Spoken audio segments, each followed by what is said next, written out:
কর্তৃপক্ষদের নিয়ে আমরা বসছি, আমরা চেষ্টা করব আলাপ আলোচনার মাধ্যমে একটা সুন্দর সমাধান, অ্যামিকেবল সেটেলমেন্ট যাতে হয় সেই প্রচেষ্টা আমরা অব্যাহত রাখবো, সর্বশক্তি দিয়ে আমরা এটা অব্যাহত রাখবো।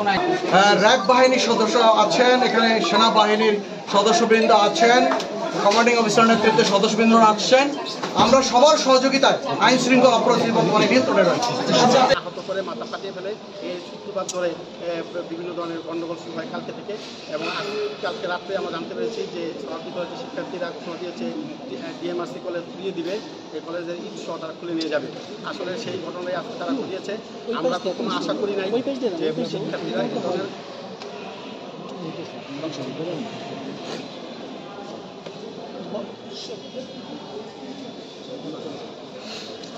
এই ধরনের কর্মকাণ্ড করতে পারে। ধ্বংসত্মক সকল শিক্ষা প্রতিষ্ঠানের শিক্ষার্থীদের তাদের লেখাপড়া, তাদের কাজও লেখাপড়া, কিন্তু তারা আজকে এই ঢাকার সুনামধন্য টপ 10-এর একটি কলেজ, সুন্দর একটি কলেজ তারা ধ্বংস করলো। আসলে শিক্ষার্থীর সাথে ছাত্র অছাত্র কিন্তু ভাড়াটে বিভিন্ন উচ্চপরি মহল এখানে এসে আজকে আমাদের আইন শৃঙ্খলা বাহিনী সহযোগিতা করে নাই, কেন আজকে এই প্রতিষ্ঠান ধ্বংসিত পরিণত হবে?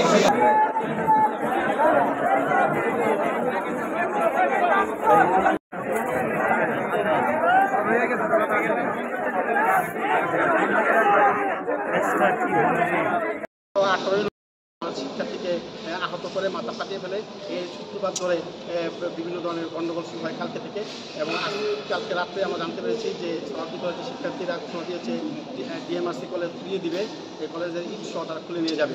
আসলে সেই ঘটনায় আজকে তারা ঘটিয়েছে। আমরা কখনো আশা করি নাই যে শিক্ষার্থীরা এই ধরনের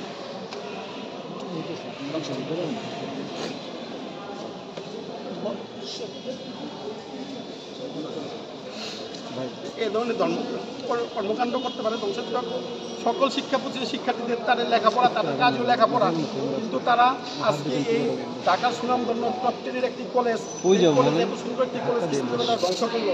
আসলে শিক্ষার্থীর সাথে ছাত্র অছাত্র কিন্তু ভাড়াটে বিভিন্ন উচ্চপরি মহল এখানে এসে আজকে এই ধরনের অপকর্ম করেছে।